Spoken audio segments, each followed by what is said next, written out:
the pore size at the membrane level.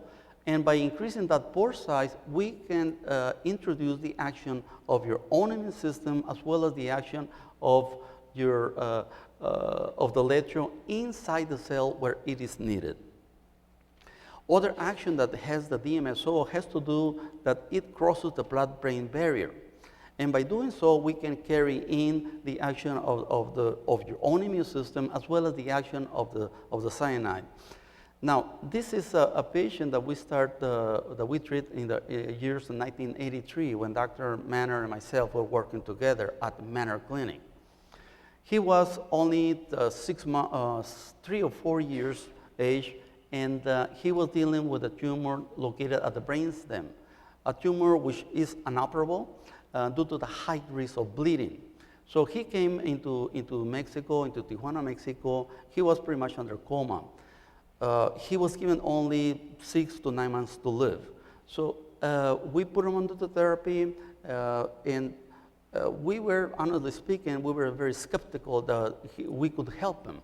But this was one of the first cases we started working with. So he turned around. After the second week, he started recovering his conscious and eventually able to move his legs and walk. And has been more than 30 years that he's still with us and living an excellent quality of life. So that really keep us from going. I mean, these cases like this really encourage us to keep up what we're doing.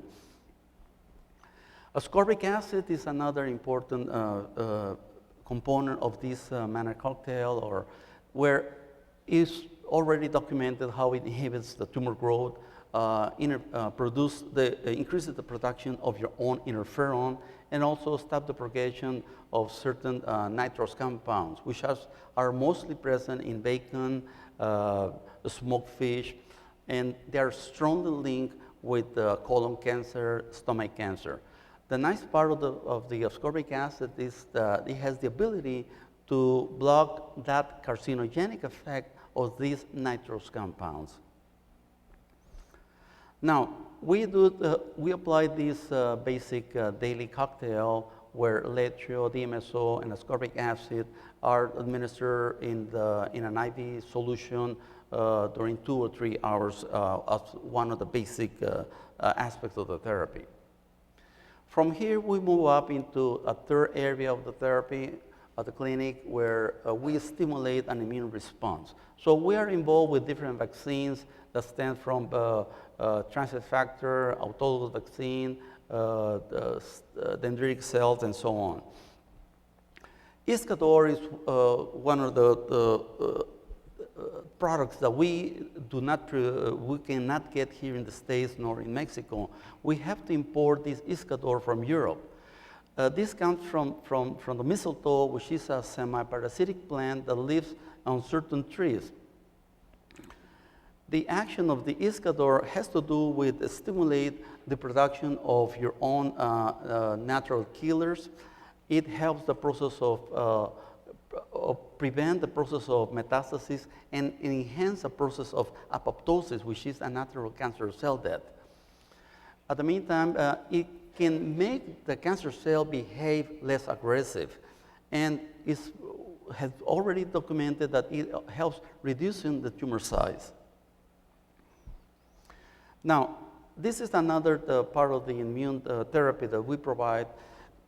Typically, before we apply this vaccine, and we try to do this as much as possible, but there is a microorganism named Mycoplasma. This Mycoplasma is mostly prevalent in cancer cells, specifically in lung cancer. The action of this Mycoplasma is that it is so small that it cannot be isolated by the routine testing. So we have to run this platelet culture and isolate this microorganism in a dark field condition. The action of this Mycoplasma is that it suppresses the lymphoid functioning, suppresses the macrophages, and what it does, it masks the receptors, it masks the lymphocyte and masking its receptors. Therefore, it interferes with an immune response. So the nice part that we have of this autologous vaccine, which is a vaccine made up from your own blood, is that it induces toxicity on the lymphocytes. It also activates your natural killers and increases the production of your own alpha and gamma interferon.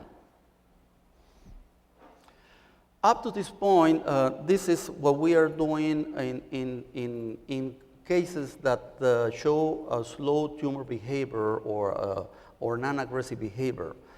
And what do we do for those patients who relapse, or those patients who come with an aggressive tumor behavior, or those cases who really we cannot do they come to the clinic as a final hope for recovery. This is a typical case of a breast cancer, and this is the response that we get after going through therapy.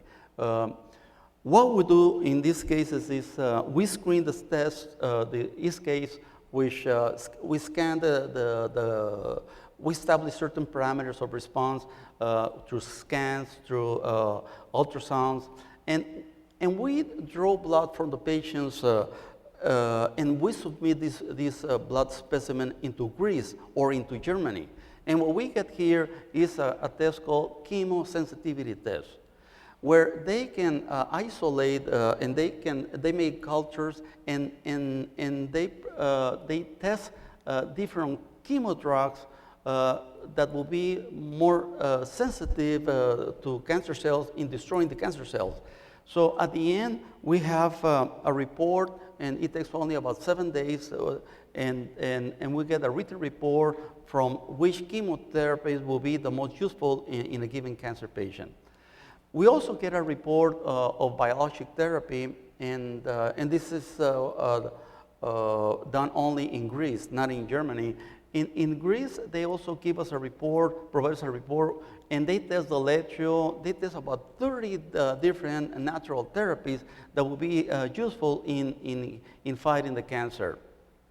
So what we're doing here, we are actually saving or diminishing the toxicity into the cancer cells, and we are providing a more specific therapy when it is recommended.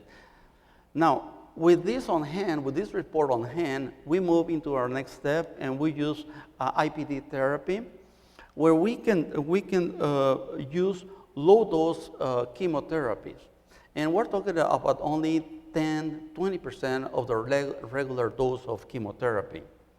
So at this point, we are complementing this IPT therapy with diet, with detoxification, with an immune response. So we have less toxicity and a more effective therapy. Now, if we move up into another level, we also are involved with hyperthermia.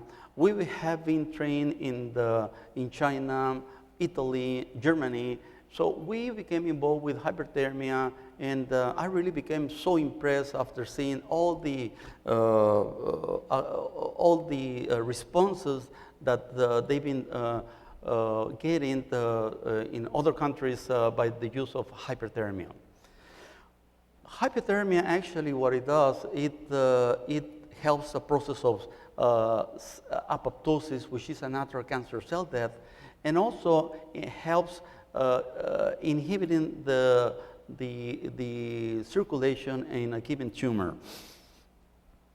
Hyperthermia, when we use it, it enhances the effect of the chemotherapy or radiation. So that brings us to the situation that we can use lower dose effective radiation or lower dose effective chemotherapy. It also has been proved that if hyperthermia as well, and this was pretty well documented by Dr. Herzog earlier from Germany, how it also enhances the natural killer, how it enhances the immune function. We also, within immunotherapy, we're using transfer factor, and we're using the one extracted from the patient, extracted from the blood. It's what is called a dialyzable leukocyte extract. It's administered sublingual or can be administered intravenously.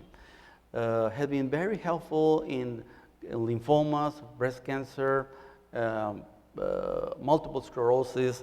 I was able to attend seminars in Mexico City, and I happened to see patients with lupus, patients with chronic conditions that have overcome very well with the use of transfer factor. And the only countries